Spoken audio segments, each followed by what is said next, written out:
a governança esportiva está em xeque em função da Copa? Eu acho que sim.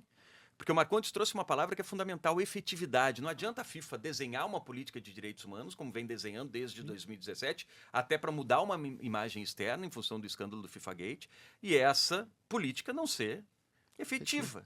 Essa política não ser cumprida. Se ela tem um compromisso com direitos humanos, ela precisa exigir do país sede da Copa do Mundo a proteção de direitos humanos de acordo com o que traz a ONU. Uma política universal de direitos humanos. Então a gente vê, não só nesse quesito, como também, né, na questão da imigração, da série de críticas que o governo norte-americano tem enfrentado de coletivos de direitos humanos, a gente enfrenta também esse desafio na governança com relação à manifestação de estados em nome de uma associação privada, que é o futebol. Então essa governança esportiva está colocada em xeque em função de um grande evento esportivo como 2026.